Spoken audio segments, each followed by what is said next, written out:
नमस्कार, good news today देख रहे हैं आप। आपके साथ मैं हूं नवजोत रंधावा। शाम के 4 बज चुके हैं। वक्त है हमारे खास कार्यक्रम ये हुई ना बात का। सत्यम शिवम सुंदरम, सत्य ही शिव है और शिव ही सुंदर है। और ये सावन का महीना भगवान शंकर का काफी प्रिय माना जाता है। ये शिव की शक्ति, शिव की भक्ति में लीन होने का महीना है।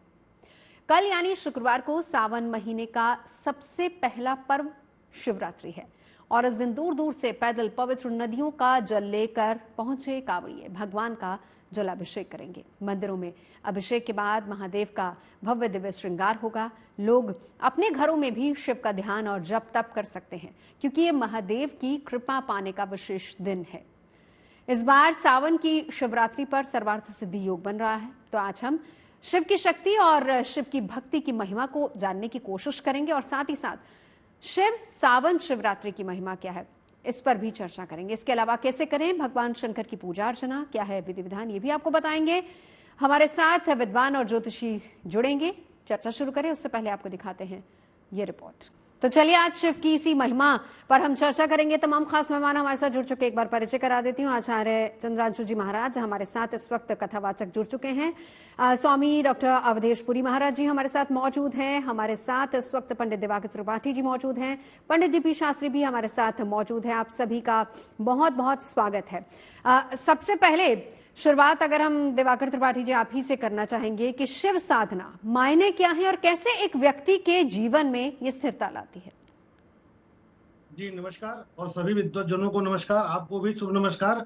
और श्रावण मास में भोलेनाथ की कृपा सभी दर्शकों के साथ हम सभी को प्राप्त होता रहे। देखिए, सावन महीना भगवान शिव की उपासना के लिए श्रेष्ठ है, क्योंकि इस महीने के प्रत्येक क्षण यदि हम भगवान शिव की आराधना करते हैं, जैसा कि शास्त्रों में वर्णित है, अगर हम एक क्षण भी भगवान शिव का नाम लेते हैं तो हमारे जीवन में सभी प्रकार के सुखों को प्रदान करने वाला साबित होता है। और भगवान शिव की कृपा से, क्योंकि ग्रही प्रभाव जीवन पर जरूर पड़ता है, इसलिए ग्रहों का भी नकारात्मक प्रभाव, यदि श्रावण महीने में हम भगवान शिव की उपासना करते हैं तो निश्चित तौर पर ग्रहों के नकारात्मक प्रभाव से मुक्ति मिल जाती है। और श्रावण महीने का जो ये शिवरात्रि है, महाशिवरात्रि व्रत, यह महाशिवरात्रि व्रत के समान फल प्रदायक है। इसलिए इस दिन यदि सही समय पर भगवान शिव की आराधना किया जाए, इस दिन इनके मंत्रों का जप किया जाए, इस दिन भगवान शिव के किसी भी पवित्र शिवलिंग पर या घर के आसपास के किसी भी शिवलिंग पर गंगा जल अर्पित कर दिया जाए, बेलपत्र चढ़ा दिया जाए, भांग चढ़ा दिया जाए, इतने मात्र से ही शिव की परम कृपा प्राप्त हो जाएगी। और यह कार्य नियमित करना चाहिए। दंड तो करें ही करें, पूरे श्रावण महीने में प्रत्येक दिन यह कार्य करें और एक निश्चित समय पर भगवान शिव की आराधना जरूर करें। बिल्कुल, मैं लौटती हूँ। श्री महंत रविंद्रपुरी महाराज जी भी इस वक्त हमारे साथ मौजूद हैं। आपका भी बहुत बहुत स्वागत है। देखिए, इस दिन बहुत अहम है। हम देखते हैं कि सावन के पूरे महीने में महंत जी किस तरीके से भक्त जाते हैं, जल लेके आते हैं, और आज का दिन वाकई बहुत विशेष हो जाता है, शिवरात्रि का दिन, जब लाके भगवान शिव का जलाभिषेक किया जाता है। कांवड़ यात्रा का कितना महत्व होता है सावन के इस महीने में? साधुवाद। आकाशे तारकमलिंगम पाताले हाटेश्वरम मृतलोके महाकालम सर्वलिंगम नमोस्तुते। मैं ये कहना चाहूंगा, मैं हरिद्वार से हूँ। आज हरिद्वार में हमारे लाखों नहीं, मैं इसमें तकरीबन 70-80 लाख कावड़ी हरिद्वार में है। और आपने यहाँ देखा होगा, इस समय जो आपके जितने भी चैनल वाले यहाँ है, इस समय पूरा हरिद्वार ऐसा हुआ कि कहीं बाहर निकलने की जगह नहीं है।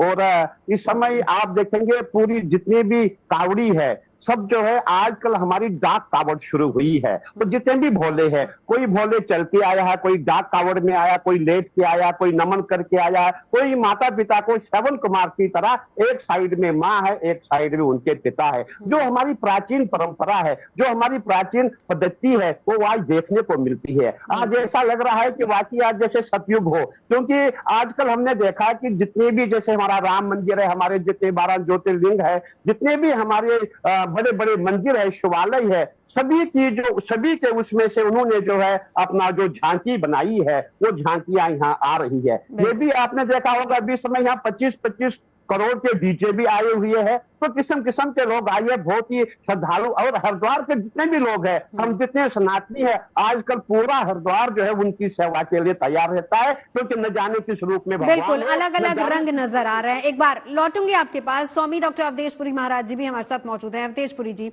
वही सवाल मैं आपसे भी करना चाहूंगी कि सावन के महीने में कांवड़ यात्रा का कितना महत्व है, और अगर हम ये कहें कि बहुत से लोग, देखिए बहुत कम लोग होते हैं जिनको सौभाग्य प्राप्त होता है कि वो कांवड़ यात्रा में जाते हैं, जल लाते हैं और फिर प्रभु को जलाभिषेक करते हैं, लेकिन बहुत से लोग नहीं भी जाते। क्या बराबर पुण्य मिलता है या फिर कांवड़ यात्रा पर जाने वाले का पुण्य ज्यादा होता है? कर्पूर गौरम करुणावतारम संसार सारम भुजगेंद्रहारम सदा वसंतम हृदयारविंदे भवम भवानी सहितम नमः। मैं भगवान महाकाल की नगरी उज्जैन से हूँ। हमारे परम पूज्य प्रातः स्मरणीय महाराज श्री जी विराजमान हैं, हमारे अखाड़ा परिषद के अध्यक्ष हैं, उनको भी नमन करता हूँ। साथ ही जैसा कभी महाराज श्री जी कह रहे थे कि लोगों के अंदर एक बहुत ही अजीब तरह का उत्साह इस समय देखने को मिलता है। अभी वर्णन महाराज श्री जी ने किया, करीब 10, 20, 25 लाख लोग या 40 लाख लोग एक स्थान पर एक आस्था के साथ इकट्ठे हो रहे हैं हरिद्वार में। जी। तो इसके पीछे निश्चित रूप से एक बहुत बड़ा एक विश्वास है, आस्था है, श्रद्धा है और एक वैज्ञानिक आधार भी है। ऐसे तो प्रत्येक भक्त पर भगवान की अपनी कृपा रहती है, भगवान शिव की, लेकिन जो शिव के लिए समर्पित है उसका तो कहना ही क्या है। जो भक्त भगवान पर एक लोटा जल चढ़ाने के लिए कई कोसों तक पैदल चल कर जाते हैं और कावड़ लेकर के आते हैं, निश्चित रूप से वह सामान्य भक्तों की अपेक्षा अधिक पूजनीय है, वंदनीय है, आदरणीय है और भगवान शिव उन पर अपनी अनंत कृपा करते हैं। मेरा जहां तक मानना है कि एक गांव में रहने वाली एक सामान्य महिला भी इस बात को जानती है कि अगर श्रावण के महीने में एक लोटा जल हमने चढ़ा दिया या तो कावड़ ला करके भगवान शिव पर चढ़ा दी, तो निश्चित रूप से उसकी सारी मनोकामनाएं पूर्ण हो जाने वाली है। बिल्कुल। देखिए, ऐसे तो हम सभी जानते हैं कि गंगा जी भगवान शिव की लटा से निकली, लेकिन घोर आश्चर्य की बात यह है, ये श्रद्धा का ही तो कमाल है कि हम उन्हीं भगवान शिव को उन्हीं की गंगा जी में से एक लोटा जल लेकर के जब चढ़ाते हैं तो हमारे अंदर एक बहुत ही बड़ी संतुष्टि होती है, एक तृप्ति होती है और हमको लगता है कि भगवान शिव हमारी सारी मनोकामनाओं को पूर्ण कर देंगे। चलिए लौटती हूँ आपके पास। चंद्रांशु जी महाराज भी हमारे, बिल्कुल लौटती हूँ महाराज आपके पास। हमारे साथ चंद्रांशु जी महाराज भी हैं, हमारे साथ दीपी शास्त्री जी भी मौजूद है। मैं लौटूंगी आपके पास, लेकिन उससे पहले हमारे भोले भी हमारे साथ जुड़ चुके हैं, मनीष चौरसिया, क्योंकि वो भी निकले हैं कावड़ यात्रा के लिए और जीएनटी की कावड़ यात्रा जन कल्याण के लिए है। मनीष, आप अभी वापस आ रहे हैं जल लेके, कहाँ पहुंचे हैं और इस वक्त कितनी रौनक दिख रही है, कितना उत्साह है भक्तों में? रौनक और उत्साह की सीधी तस्वीर सबसे पहले आपको दिखा देता हूँ। हम मौजूद हैं मुजफ्फरनगर और मेरठ हाईवे के बीच में। तो यहाँ देखिए कि दोनों ही तरफ ट्रैफिक जाम हो रखा है, बिल्कुल भी जगह नहीं निकलने की। दोनों ही रास्तों पर जो कावड़िए हैं, जो भोले हैं, वो आपको दिखाई पड़ रहे हैं, डाक कावड़ आपको दिखाई पड़ रही है और एक तरह से पूरा सैलाब अब इस हाईवे पर आपको दिखाई पड़ेगा। क्योंकि आप ये भी समझिए कि कल जो है शिवरात्रि है, आज से अब सभी भोले हड़बड़ी में हैं कि अपने घर, अपने शहर, अपने जो शिव मंदिर जहाँ उन्हें जलाभिषेक करना है वहाँ वो टाइम से पहुँच जाए। और उस टाइम से पहुँचने की हड़बड़ी है कि दोनों ही तरफ, दोनों ही रास्ते हाईवे के पूरी तरह से चौक हो चुके हैं। हम सुबह लगभग 10:30 बजे मुजफ्फरनगर से निकले थे। हमारा अगला पड़ाव मेरठ था। मेरठ और मुजफ्फरनगर के बीच की दूरी लगभग 70 किलोमीटर के आसपास है, लेकिन अभी भी मैं मेरठ से 25 किलोमीटर दूर हूँ। आप सोचिए, 11 बजे चला था मैं, 4 बज रहे हैं शाम के और अभी भी मैं लगभग 25 किलोमीटर दूर हूँ। मनीष, हमारी अंदाजा नहीं है, लेकिन जितने भी लोग इस जाम में भी हैं। मनीष, हम यही जानना चाह रहे हैं, देखिए जीएनटी की तरफ से आपने ये जिम्मा संभाला है कि आप जन कल्याण के लिए कावड़ यात्रा में शामिल हुए हैं और कल भगवान को जलाभिषेक करेंगे। क्या वक्त से पहुंच जाएंगे आप?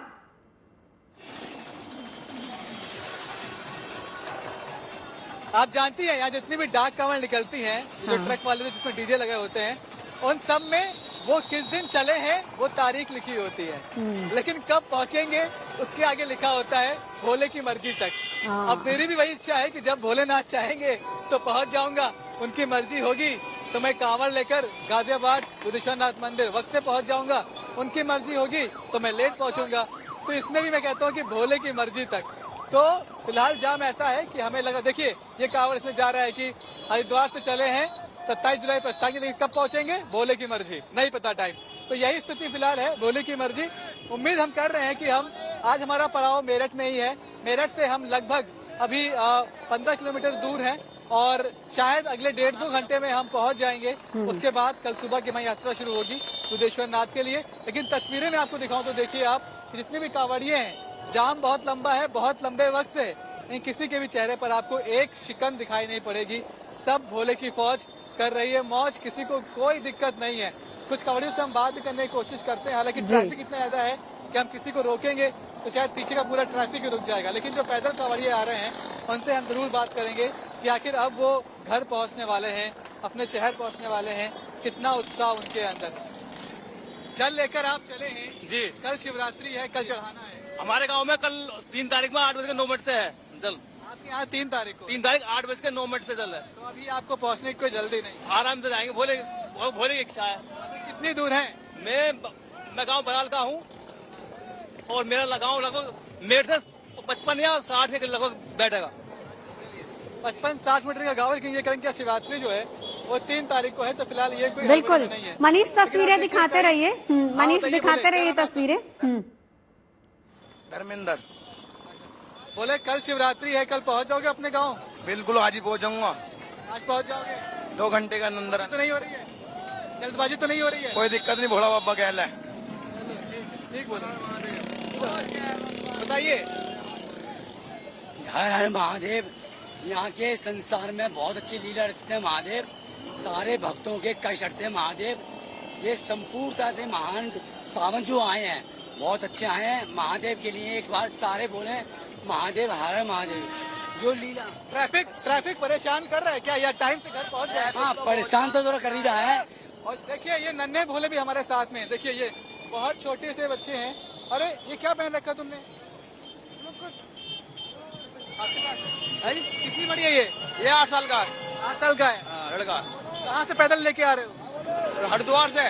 हरिद्वार से पैदल लेके आ रहे हो बच्ची को? दिखाओ बेटा, सबको दिखाओ।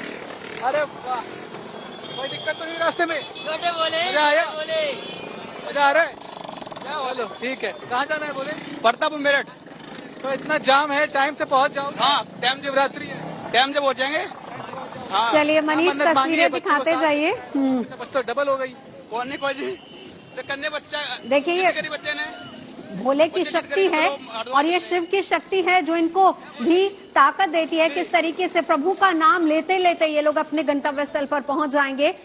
और यहाँ पर जैसे आप बात भी कर रहे थे कि कई लोग कह रहे हैं कि 3 तारीख को शिवरात्रि है, कुछ लोग कल यानी कि 2 तारीख को शिवरात्रि मनाएंगे। डीपी शास्त्री जी एक बार जरा क्लियर कीजिए, जलाभिषेक का समय क्या है, वक्त क्या है और साथ ही साथ पूरा विधान क्या है? ऑडियो म्यूट है सर आपका। जी, बहुत सारी शुभकामना महाशिवरात्रि का। और एक सबसे बड़ी बात है कि सुबह त्रयोदशी तिथि है। त्रयोदशी तिथि 11:40 पे खत्म हो जाएगा। उसके बाद चतुर्दशी लग जाएगी और चतुर्दशी में जल चढ़ना शुरू हो जाएगा। और ये चतुर्दशी पूरा दिन है, पूरा रात है और परसों सुबह तक है। तो जो व्यक्ति जैसे पहुंचेगा वैसे जल चढ़ा लेगा। कल दोपहर से जल चढ़ना शुरू होगा, कल पूरे रात जल चढ़ेगा और परसों चतुर्दशी तिथि दोपहर तक है, जल चढ़ता रहेगा। बल्कि सबसे बड़ी चीज है कि महाशिवरात्रि कर्क संक्रांति में सुबह आद्रा नक्षत्र है, उसके बाद पुनर्वसु नक्षत्र है, देवगुरु का नक्षत्र है और आद्रा नक्षत्र राहु का नक्षत्र है। जो कल भगवान शिव को जल चढ़ाएगा उसके जन्म कुंडली से राहु का दोष, सर्प दोष, काल सर्प दोष का निवारण होगा। बिलपत्र हो, भांग हो, समी पत्र हो, गाय का दूध हो, पंचामृत अभिषेक हो या दही से करें, घी से करें, शहद से करें, गन्ने के रस से करें, महाअभिषेक किसी भी चीज से कर सकते हैं। गंगाजल तो सर्वोपरि लिया गया है। कल का महापर्व, पावन पर्व, कल ही से शिवरात्रि का पर्व शुरू हो जाएगा और कल ही जल चढ़ेगा। परसों तो तिथि का वो शेष रहने के कारण परसों चल लोग चढ़ाएंगे, जो छूट जाएंगे जो भूले भटके लोग होंगे, चाहे जिनको देर हो रही होगी। बल्कि सावन की शिवरात्रि हम सब लोगों के लिए मंगलकारी है। 12 राशियों के लिए 12 ज्योतिर्लिंग है जी। हम जो ज्योतिर्लिंग पे दर्शन करते हैं, जिस तरह बैद्यनाथ धाम है, मनोकामना शिवलिंग है, लाखों से लोग ज्यादा डेली कांवड़ चढ़ा रहे हैं, जल चढ़ा रहे हैं। माँ भगवती के, सती के हृदय स्थल शिवलिंग है जो काम को सिद्ध करता है। हम मानव या हम जो लोग कलिकाल के लोग हैं, हमारा कोई ना कोई संकल्प होता है, हम कुछ ना कुछ अर्जी भगवान पे लगाते हैं। ऐसा नहीं कहते कि हे भगवान हमको खाली आपके चरण ही चाहिए, हम धन भी मांगते हैं, वर मांगते हैं, संपदा मांगते हैं। अभी अभी पुरी जी या हमारे पूर्व जितने भी लोग सनातन के या सनातन के संस्कृति के सावन के रूप में चर्चा की है, उसमें विशेष रूप से कल भगवान को गाय का दूध, गाय का घी, गंगाजल या बिलपत्र जरूर चढ़ना चाहिए। और उसकी महिमा क्या है? मनोकामना बिल्कुल, किस तरीके से हम पूजा अर्चना कर सकते हैं, जल चढ़ाने के भी कुछ नियम होते हैं, वो हम आपसे आगे जानेंगे। चंद्रांशु जी महाराज भी हमारे साथ जुड़े हुए हैं। चंद्रांशु जी बहुत बहुत स्वागत है आपका। चंद्रांशु जी, मैं चाहूंगी कि महाशिवरात्रि, अब कल की शिवरात्रि है, सावन की शिवरात्रि है, अहम है, तो इसी से जुड़ी कोई कथा जरा हमें सुनाइए। बहुत बहुत धन्यवाद नवजोत जी। पहले तो सचमुच में बहुत भावुक हो गया। स्क्रीन पर मैं देख रहा था और उन लोगों को भी देख रहा था। हर वर्ष की लगभग ये कहानी होती है कि बहुत से भाई नहीं हुए होते जो पिछले वर्ष, विगत वर्षों में गए होते। इस वर्ष में उनकी स्मृति केवल शेष बची हुई होती है। निश्चित तौर पर मुझको लगता है कि वो बहुत बड़े भाग्यशाली लोग होते हैं जो इस पवित्र मास में भगवान भोलेनाथ के दरबार में जा करके और अपना जल चढ़ा पाते हैं। निश्चित तौर पर भगवान भोलेनाथ की कृपा ही है, तभी यह सब कर पाते हैं। बहुत बहुत साधुवाद है और मैं चाहता हूं कि भगवान भोलेनाथ की कृपा जितने भी कांवड़िया भाई हमारे हैं उन पर बनी रहे, पूरे देश भर के भक्तों पर, सभी जनमानस पर बनी रहे। जो हम लोगों की मूलभूत अवधारणा है, मुझको सबसे अच्छी बात यह लग रही है कि हमारे कांवड़ियों भाई की जितने लोग जा रहे हैं वो ये नहीं कह रहे कि हमारा कल्याण हो जाए, हमारा मंगल हो जाए। देश का कल्याण चाह रहे हैं, राष्ट्र का कल्याण चाह रहे हैं, और गुड न्यूज टुडे भी जन कल्याण के लिए ही कांवड़ यात्रा पर निकला है। चंद्रांशु जी निकला हुआ, वो देख रहा हूँ। मनीष जी को मैंने देखा, उनके लिए विशेष शुभकामनाएं। जिस तरह से चल रहे हैं हमारी नवजोत जी, हम लोगों की सनातन धर्म की मूलभूत अवधारणा यही है, सर्वे भवन्तु सुखिनः, सर्वे सन्तु निरामया, सर्वे भद्राणि पश्यन्तु मा कश्चित् दुर्भाग् भवेत्। हम लोग यही मानते हैं और गुड न्यूज निश्चित तौर पर सभी चैनलों में इस दिशा को लेकर, धार्मिक भावनाओं को लेकर तो विशेष सजग है और बहुत महत्वपूर्ण भूमिका निभा रहा है। केवल रिपोर्टिंग नहीं कर रहा है, कांवड़िया के बनकर के चल भी रहा है। इसके लिए गुड न्यूज टुडे को विशेष धन्यवाद हम देते हैं, साधुवाद देते हैं, क्योंकि हमारी भावना ही वसुधैव कुटुंबकम की है, हम सभी को मान करके चलते हैं। महाशिवरात्रि के बारे में आपने पूछा है तो दो कथाएं संक्षिप्त में जोड़ करके एक साथ कहूंगा।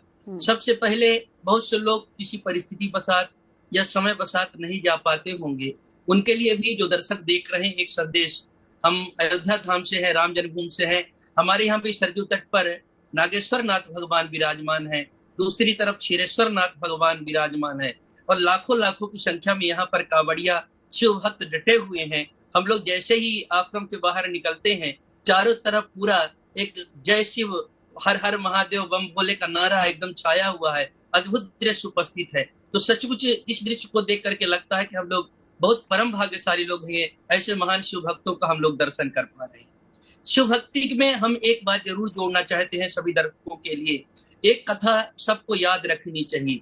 हमारा जो मूलभूत अवधारणा है वो नर में नारायण को देखने की भावना है। और एक बार भगवान भोलेनाथ, माँ पार्वती जब निकल रहे थे, उस समय कांवड़ियों की महान भीड़ को देख करके माँ पार्वती गदगद हुई। सब भक्त हैं, बोले हाँ सभी भक्त हैं, पर भक्तों की भी क्वालिटी थोड़ी अलग अलग है। और तब उन्होंने, भगवान भोलेनाथ ने एक गधे के रूप में जल के लिए तड़पते हुए जब वो गिर करके छटपटा रहे थे, वहीं से महान भक्त नामदेव जी निकले और उन्होंने उस अपने जो भगवान भोलेनाथ को जल चढ़ाना था, आपको स्मरण होगा, उन्होंने उस पशु में भगवान का स्वरूप मान करके पिलाया और उसी में से भगवान भोलेनाथ प्रकट हो गए और उन्होंने कहा कि यह मेरा सच्चा भक्त है। तो हमारी जो मूलभूत अवधारणा है कि नर में भी नारायण को देखना, कहीं न कहीं सबका कल्याण करने की भावना उचित समानी है। तो कल है शिवरात्रि, लेकिन उससे पहले किस तरीके से देश भर में रौनक है इसकी वो तस्वीरें भी आपको दिखा रहे हैं। मेरे से भी मनीष लगातार हमारे साथ बने हुए हैं, जो कांवड़ यात्रा की तस्वीरें भी हमें दिखा रहे हैं। लेकिन इसी के साथ साथ कल का दिन क्योंकि बहुत अहम है, सर्वार्थ सिद्धि योग बन रहा है, किस तरीके से हम प्रभु की कृपा पा सकते हैं, वक्त क्या है जलाभिषेक का, किस तरीके से जलाभिषेक करें, तमाम ऐसे सवाल है जो आपके मन में भी होंगे। और बहुत सारे लोग इस दिन उपवास भी करते हैं। ये खास होता है सभी के लिए दिन। पंडित दिवाकर त्रिपाठी, आपके पास आना चाहूंगी, उपवास का कितना महत्व है और साथ ही साथ प्रभु की कृपा पाने के लिए क्या कोई विशेष वक्त है जब जलाभिषेक करना है, किस तरीके से पूरा पूजा का विधि विधान है, समझाइए जरा। देखिए, सबसे पहली बात तो यह है कि महत्वपूर्ण क्यों है। एक तो सर्वार्थ सिद्धि योग है, दूसरी बात कि 30 वर्षों के बाद अब पुनः शनि ग्रह अपनी राशि में आएगा, क्योंकि अगले सावन में ये मीन राशि में प्रवेश कर जाएगा। तो ऐसे इसीलिए यह महत्वपूर्ण हो जाता है कि क्योंकि ग्रहों में कर्म फल प्रदायक ग्रह के रूप में शनि देव को माना जाता है, कर्म का भी कारक ग्रह माना जाता है, और भोलेनाथ से जितने भी ग्रह हैं सबका आधिपत्य भगवान शिव के पास है, इन सभी ग्रहों का, जिसमें शनि को प्रसन्न करने के लिए, शनि को सकारात्मक प्रभाव में लाने के लिए भगवान शिव की आराधना महत्वपूर्ण होती है। ऐसे में इस समय, इस वर्ष शनि स्वराशि में विद्यमान रहा है, इस कारण से भी यह महत्वपूर्ण है।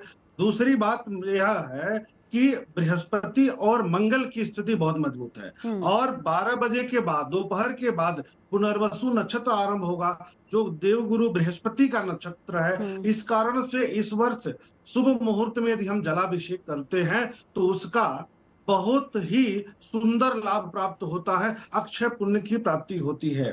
कारण क्या है कि सर्वार्थ सिद्धि योग में यदि हम भगवान से की आराधना करते हैं, जप करते हैं, तप करते हैं, पूजन करते हैं, तो निश्चित तौर पर अच्छे फल की प्राप्ति होती है, और जो हमारा कर्म का फल है वह कई गुना बढ़ जाता है। इस कारण से अच्छे मुहूर्त में कल दोपहर बाद, जैसा कि डीपी शास्त्री जी ने कहा कि दोपहर बाद चतुर्दशी तिथि आरंभ हो जाएगी, तो चतुर्दशी तिथि में ही जलाभिषेक का महत्व होता है। इस कारण से 3 तारीख उसका को कोई भी वक्त है, कोई वक्त, कोई समय अगर आप बता पाए? बता रहे हैं, उस पर चर्चा कर रहे हैं। तो इसके लिए जो समय निर्धारित है कि दोपहर में 2:45 से लेकर के 3:37 के बीच का समय बहुत अच्छा है। उसके बाद गोधूली मुहूर्त है 7:08 से लेकर के 8:13 के बीच में। रात्र में भी जिस बीच हम उपासना कर सकते हैं, विशेष रूप से 12 बजे रात से लेकर के 12:12 से लेकर के 12:55 तक, और चतुर्दशी तिथि जब तक व्याप्त है तब तक हम जलाभिषेक कर सकते हैं। लेकिन ये जो समय है यह अत्यंत महत्वपूर्ण समय है, इसमें भी हम जलाभिषेक करके पुण्य फल को बढ़ा सकते हैं। चलिए, लौटूंगी। डॉक्टर अवधेशपुरी महाराज जी भी हमारे साथ है। देखिए, हर कोई जो भी कांवड़ लेकर जा रहा है अपने आप में, क्योंकि कोई संकल्प करता है, हर कोई अपने संकल्प के साथ उस कांवड़ यात्रा के साथ आगे बढ़ता हुआ जा रहा है। हरिद्वार में इस वक्त किस तरह की रौनक देखने को मिल रही है? जी, हरिद्वार में रौनक देखने को मिल रही है, क्योंकि हरिद्वार एक ऐसा स्थान है जिस स्थान पर गंगा जी की एक झलक पाने के लिए भी करोड़ों लोग उपस्थित होते हैं। जहाँ महाकुंभ लगता है, कुंभ लगता है, हरिद्वार में गंगा जी का सबसे अधिक महत्व बताया गया है। इसलिए प्रत्येक व्यक्ति प्रयास करता है कि हम हरिद्वार से गंगा जी लेकर के आए और उस गंगा जल को हम भगवान शिव के ऊपर अर्पित करें और अपनी सारी मनोकामनाएं पूर्ण करें। मैं एक विशेष बात ये कहना चाहूंगा कि ऐसे तो भगवान सभी की मनोकामनाएं पूर्ण करते ही हैं, लेकिन जो स्पेशली भगवान के लिए समर्पित है, तो ये यथामम प्रपद्यन्ते तथैव भजाम्य हम, भगवान भी उसको उसकी भावना के अनुरूप फल प्रदान करते हैं। जैसी दृष्टि वैसी सृष्टि होती है। तो जो भगवान का भक्त है, जो एक बार शिव से जुड़ गया है, वो सबके लिए फिर मंगल की कामना करता है। इसलिए अभी ये कांवड़ यात्रियों का हम ये जो देख रहे हैं कि वो केवल अपने मनोकामना के लिए जल नहीं चढ़ा रहे हैं, वो राष्ट्रभक्ति के साथ भी जल चढ़ा रहे हैं, वो सर्वे भवन सुखिनों की भावना से भी जल चढ़ा रहे हैं। छोटे छोटे बच्चे जब कावड़ लेकर के आ रहे हैं, अभी 8 वर्ष की बच्ची आप दिखा रही थी चैनल पर, जी जी जी, ऐसे दृश्य उपस्थित होते हैं, आंखें भर आती हैं कि भगवान ने इनके अंदर इतनी बड़ी श्रद्धा कैसे उत्पन्न कर दी है। बिल्कुल, ये इतनी छोटी सी अवस्था में कई किलोमीटर तक पैदल चल रहे हैं, जहाँ बड़े लोग नहीं चल पाते, बच्चे हंसते मुस्कुराते हुए पैदल चल रहे हैं। कोई 40 किलोमीटर चल रहा है, कोई 50 किलोमीटर चल रहा है, कोई 100 किलोमीटर भी चल रहा है। यही खूबसूरती है, यही खूबसूरती है हमारी संस्कृति की, और यही खूबसूरती है किस तरीके से शिक्षा माँ बाप अपने बच्चों को देखते हैं, उन्हीं की देखा देखी फिर बच्चे आगे बढ़ते हैं। आप महाकाल की नगरी से भी आते हैं, वहां पर कैसी रौनक है, जरा वो भी बताइए हमें। महाकाल में बहुत, मैं भी देख रहा हूँ, जब से पवित्र श्रावण मास प्रारंभ हुआ है तब से ऐसा कोई दिन नहीं जा रहा है कि 4 लाख 5 लाख जनता यहाँ भगवान भोले के भक्त उपस्थित नहीं हो रहे हो। चारों तरफ से जितने रोड हमारे यहाँ महाकाल की नगरी में उज्जैन में आते हैं, चारों तरफ से कावड़े यात्रियों की लाइनें लगी हुई है, बड़ी बड़ी यात्रा यहाँ। और एक आपको बता दूं कि महाकाल से 50 किलोमीटर और 100 किलोमीटर दूर तक से माताएं और बहनें अपने सिर पर कलश करके यहाँ कलश यात्रा लेकर के आती हैं, पैदल चल करके जाती हैं।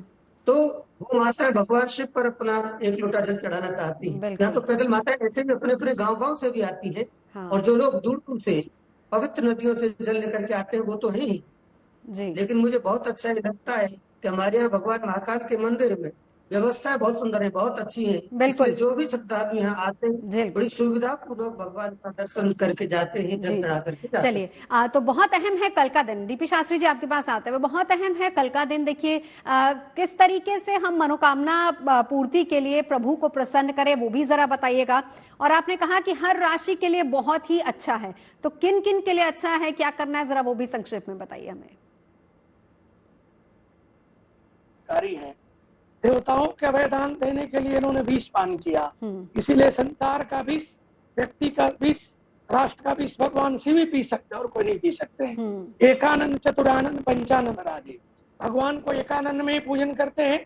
एकानंद भगवान विष्णु है, चतुरानंद ब्रह्मा है, पंचानंद शिव है, और हंसासन हंस पे भगवती सरस्वती है, वृषवाहन भगवान फिर शिव है, नंदी पे शिव है।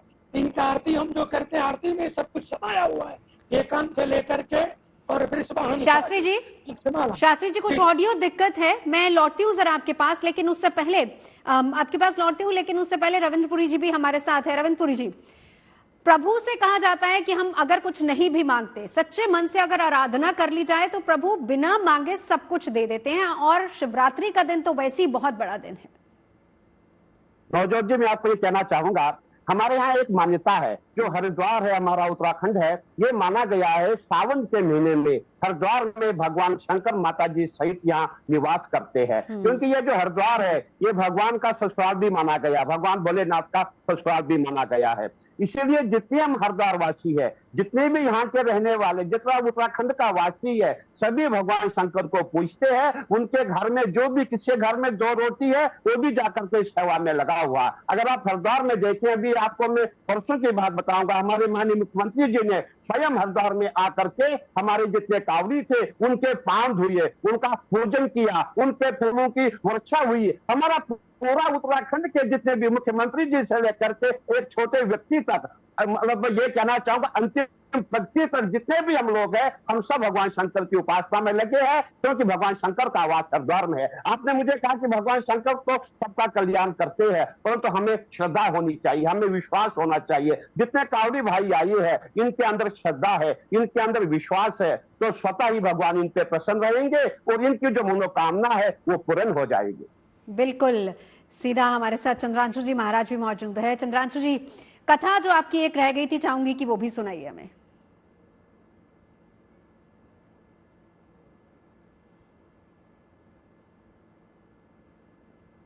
चंद्रांशु जी, ऑडियो म्यूट है आपका।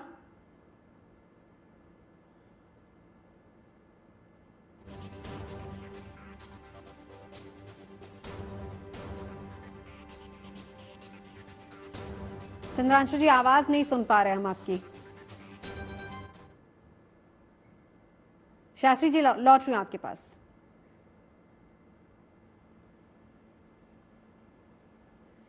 आवाज आ रही? जी जी, चंद्रांशु जी। लोजर जी सुन पा रही हूँ? जी जी, बिल्कुल सुन पा रहे हैं जी। लोजर जी, मैं वैसी पर हूँ, शंकर भगवान का नाम ही है सम कल्याणम करोति शंकर, जो सबका कल्याण करे उनका नाम है शिव है। शिव का दूसरा अर्थ ही कल्याण होता है। और भगवान भोलेनाथ ही वो देवों को देव इसीलिए बन गए क्योंकि लोक कल्याण के लिए उन्होंने हलाहल कालकूट विष को भी पी लिया। देवताओं ने जब स्तुति किया, देवदेव महादेव भूतात्मा भूत भावना, हम अगर रक्षा मेरी नहीं करेंगे तो ये कालकूट विष जला करके हम सभी को भस्म कर देगा। भगवान भोलेनाथ ने उनके रक्षार्थ कालकूट विष को भी पी लिया, फिर तांडव नृत्य भी उनका जगत प्रसिद्ध है।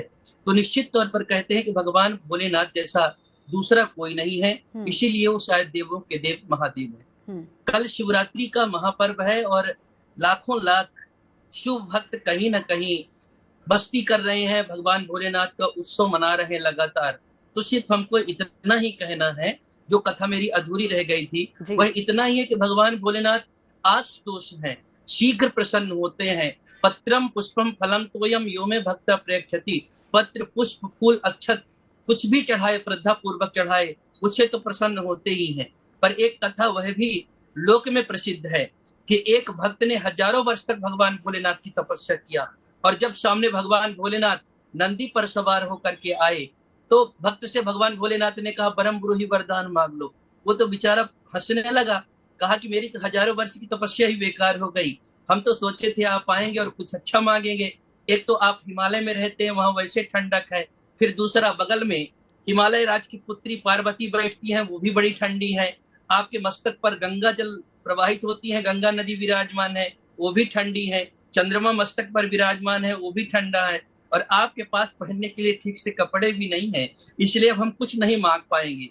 भगवान भोलेनाथ ने कहा कि हम देवताओं का दर्शन अमोघ होता है, कुछ नहीं मांगोगे तो महिमा कैसे रह जाएगी, मेरे लिए कुछ मांग लो। उस भक्त ने जो मांगा, मुझको लगता है दुनिया के सभी शिव भक्तों को यही मांगना चाहिए। उस भक्त ने कहा गंगा जलेन सत्तम हेमवती प्रसंगात शीतांशुना च शिवकीट निवीट दोषमी। आपके पास पहनने के लिए कपड़ा नहीं है और ठंडक इतना प्रदेश में रहते हैं, अगर कुछ देना चाहते हैं तो आप यही दीजिए कि आप मेरे हृदय में आके भोलेनाथ बैठिए। मेरे हृदय में दैहिक दैविक भौतिक त्रैताप से निरंतर मेरा हृदय जलता रहता है और आपको निरंतर ठंडी लगती रहती है हिमालय में रहने के कारण। आप मेरे हृदय में विराजमान होंगे तो मेरे हृदय का जो गर्मी है उसके कारण दैहिक दैविक जो ताप से मेरा हृदय जल रहा है उससे आपको आपकी ठंडी दूर हो जाएगी और आप में जो चारों तरफ ठंडी व्याप्त है उससे मेरे हृदय को ठंडक पहुंच जाएगी। इसलिए भोलेनाथ आप मेरे हृदय में आके निवास करें। भगवान भोलेनाथ ने एव मस्तु कहा, उसके हृदय में निवास किया। तो बस हर शिव भक्त को यही मांगना चाहिए कि भगवान भोलेनाथ मेरे मन मंदिर में निवास करें, हम पर कृपा करें, तो निश्चित तौर पर जीवन धन्य हो। बहुत खूबसूरत। चलिए शास्त्री जी आपके पास आते हैं, बताइए कैसे भोले को प्रसन्न करें, क्या है विधान? में अभिषेक के जो भी सामग्रियां हैं, आप देवालय में शिवालय में या घर में कहीं पूजन करें, उसमें भोले को कच्चा दूध जरूर चढ़ाएं गाय को। और दूसरी चीज में भगवान का जो मंत्र है, पंचाक्षर मंत्र है या रुद्री का कोई श्री सूक्त का मंत्र है, सूर्य सूक्त है, चंद्र सूक्त है, आप सुन भी सकती हैं ऑडियो के द्वारा, मोबाइल के द्वारा, जो पढ़ने वाले पढ़ भी सकते हैं। पुरुष का मंत्र भगवान नारायण का मंत्र है, भगवान विष्णु का मंत्र है, एता मानसमयी बातो जयंच पुरुष, जो भगवान का विराट स्वरूप है उसके बारे में चर्चा किया गया है। चंद्र सुख के पूजन करने से मन की शांति होती है, काम में, व्यापार में या जीवन में सुख शांति की प्राप्ति होती है। जो कुमारी कन्याएं हैं जिनको विवाह में बाधा है, कल भगवान शिव को जाके माँ पार्वती को मेहंदी लगाएं, श्रृंगार करें और षोडशोपचार पूजन करें तो सुंदर वर की प्राप्ति होगी। जो पुरुष वर्ग के बच्चे हैं जिनके विवाह में बाधा है या विवाह होने के बाद भी दाम्पत्य जीवन में कहीं ना कहीं कठिनाई है या कोई बाधा है, तो उसके लिए भगवान शिव को कल दही के साथ अभिषेक करें।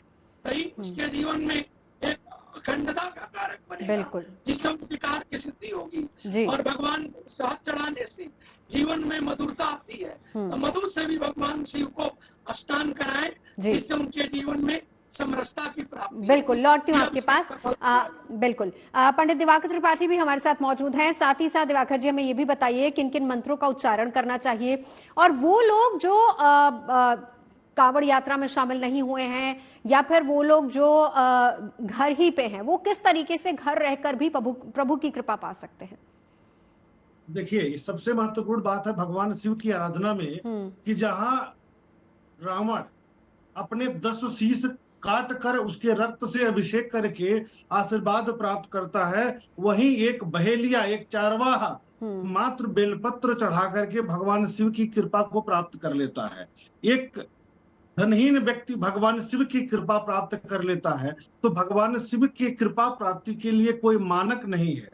हम अपनी श्रद्धा भाव के साथ, अपने सामर्थ्य के अनुसार जिस तरीके से भगवान शिव की आराधना कर सकते हैं वो करें, उसका पूरा लाभ मिले। चाहे अगर हम सक्षम हैं तो कांवड़ यात्रा के माध्यम से करें, यदि हम कांवड़ यात्रा नहीं कर पा रहे हैं, वो तो बहुत ही बड़ा तप कर रहे हैं, वे लोग धन्य हैं। लेकिन यदि नहीं कर पाते किसी कारणवश, तो आप अपने निकट के किसी भी मंदिर में जाकर के, अगर गंगा जल घर में रखा है, सामान्य जल में मिला करके भगवान शिव को अर्पित कर दीजिए, बेलपत्र चढ़ा दीजिए। इतना मात्र करने से भी भगवान शिव प्रसन्न हो जाते हैं, क्योंकि भगवान शिव को अंतर आत्मा में बसाने की बात करना चाहिए। जैसा कि आचार्य जी ने कहा कि अगर हम भगवान शिव को मन में बसने के लिए कहते हैं कि मन में बसे, तो वही महत्वपूर्ण बात है कि हम मन में कितना बसा रहे हैं और किस तरीके से बसा रहे हैं। अब रही बात की अभिष्ट सिद्धि के लिए हमारे जीवन में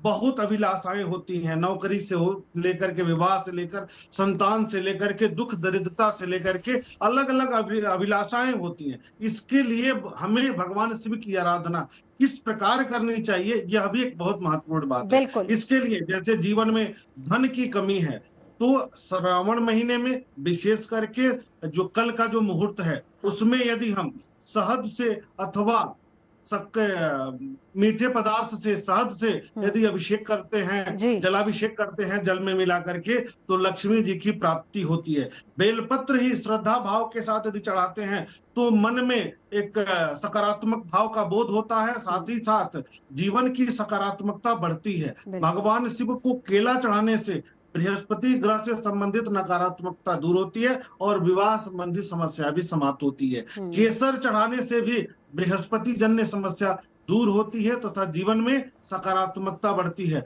समीपत अर्पित करने से शनि से संबंधित नकारात्मकता दूर होती है। भांग चढ़ाने से, काला तिल चढ़ाने से शत्रुओं का नाश होता है तथा रोगों का समापन होता है, रोगों से मुक्ति मिलती है। इसी प्रकार से हम दूध अर्पित करने से वंश वृद्धि कर सकते हैं, संतान के लिए अच्छा होता है, संतान की वृद्धि के लिए बहुत शुभ माना जाता है। तो तरह सरसों के तेल अर्पित करने से या उनसे अभिषेक करने से शत्रुओं का नाश होता है, रोगों का नाश होता है। चलिए, अलग अलग मनोकामनाओं के लिए आप अपनी मनोकामना के हिसाब से अपने प्रभु को प्रसन्न कर सकते हैं। आप तमाम खास मेहमान हमारे साथ जुड़े, चर्चा के लिए बहुत बहुत धन्यवाद।